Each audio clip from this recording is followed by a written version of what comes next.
Quando a gente fala da narrativa histórica, né, da doença, ela começa literalmente fora do país, né? E quando ela chega na década de 80, ela chega como uma doença da morte, porque ninguém sabia o que era. Ainda não se sabia exatamente a natureza do vírus, tratamento, prevenção, como se transmitia, né? Era um lugar de não saber, né? Era esse lugar de insegurança, né? Que essas pessoas vivenciavam, essa sociedade vivenciava. O vírus do HIV, ele era bem associado aos jovens, principalmente os jovens homoafetivos. Então, isso aumentava ainda mais o preconceito acerca das pessoas que estavam infectadas por esse vírus. Podemos nos lembrar da incerteza que era, que vírus é esse, como, né, como eu vou pegar, né, a pessoa está na mesma sala que eu, ela vai transmitir, se eu encostar no objeto que ela encostou, eu vou pegar o vírus, né, essa loucura que foi.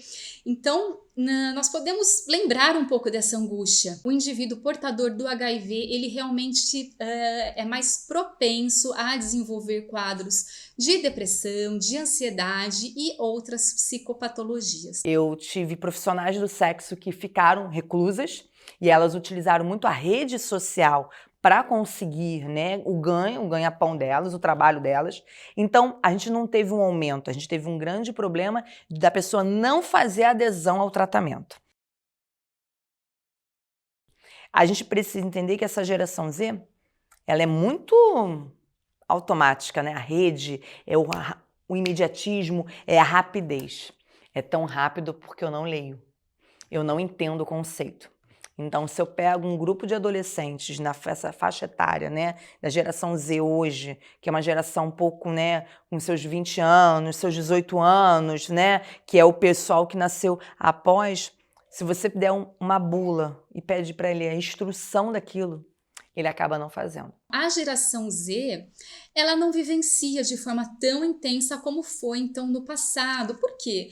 Se você for pensar hoje uma pessoa que recebe, que tem o diagnóstico, ela, né, então ela tá ali conversando com o médico, ele já consegue falar sobre tratamento, né, sobre a vida que essa pessoa vai levar esse indivíduo, sobre qualidade de vida. E o que isso tem a ver com a saúde mental desse indivíduo, né? Tem tudo, porque veja, essa pessoa está num lugar muito mais seguro nesse sentido de saber, de conhecer, de ter informações, né? Então ela pode ter uma vivência um pouco mais tranquila, um pouco mais positiva, né? Por já termos muito mais informações, descobertas, né? Muito mais ciência sendo produzida sobre o HIV.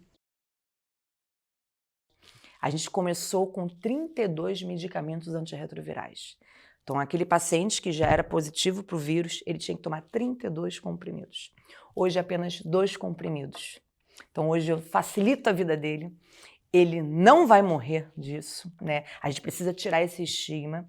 E hoje eu consigo dar um cuidado. É igual o cara que é hipertenso, diabético. Ele vai tomar a medicação dele diária com menos efeitos colaterais. Isso é uma vitória.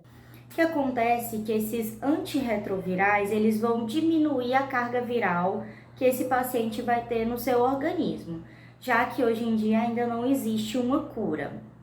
Então, o vírus, ele pode adquirir uma certa resistência a esses medicamentos, principalmente quando o paciente ele não tem aquela rotina, ele não toma aqueles remédios com a frequência e nem na dose correta que o médico recomendou.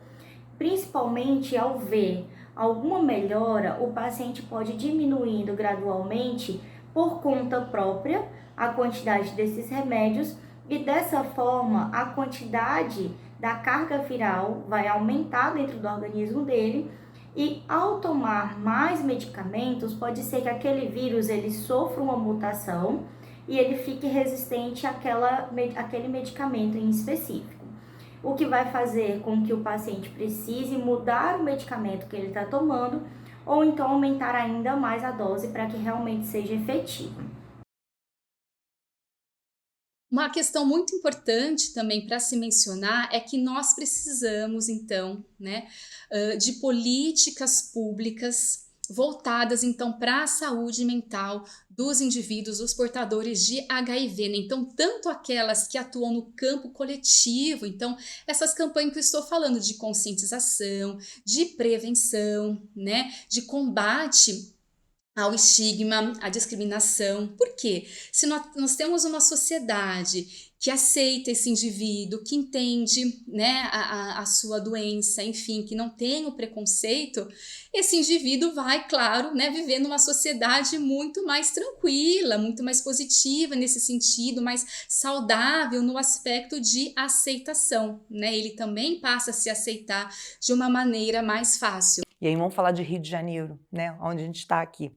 O Rio de Janeiro ele tem a atenção primária muito bem estabelecida, né? Então, hoje o nosso modelo do município é voltado às estratégias de saúde da família. Então, ele tem o acompanhamento do agente comunitário, ele tem o acompanhamento com o enfermeiro, o médico de família, e a equipe ela faz isso, ela faz o vínculo com esse paciente. Então, é um plus a mais que a gente tem uma política pública envolvida em cima disso. Mas a gente precisa entender que o nosso município, o nosso estado, tem as clínicas da família, né? Então, no município do Rio, toda a clínica da família, ela oferta e faz a vinculação, né, com o tratamento com infectologia. Tudo de graça. E uma outra coisa, se você faz doação de sangue, você também é testado. Existem diversos métodos para prevenir que a pessoa que seja HIV positiva não transmita o HIV para o seu parceiro, tanto com medidas preventivas já conhecidas para também prevenir outras ISTs e até mesmo a gravidez, mas também com métodos profiláticos pré-exposição, que previne aquele parceiro que já sabe que vai se relacionar com a pessoa que é HIV positiva. Se você hoje fizer um levantamento de métodos contraceptivos, camisinha, a gente não tem quase saída hoje. As pessoas não estão utilizando. Isso é notório. O Ministério da Saúde ele coloca que houve uma baixa de quase 20% da liberação de preservativos. As pessoas não estão procurando mais os preservativos.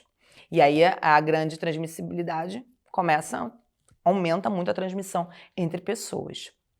Então, o Covid não aumentou. Ele acabou não conseguindo fazer, ele não queria fazer o tratamento, porque na cabeça dele isso poderia ocorrer. O que vai mudar também entre esses testes é o período da janela imunológica que ele pode estar reconhecendo. A partir de quantos dias aquela pessoa já está infectada com aquele vírus. E aí ele pode ser mais sensível ou menos sensível a depender dessa janela imunológica. Hoje em dia já existem testes rápidos que podem ser feitos até mesmo na farmácia e o seu resultado fica pronto em 30 ou 40 minutos.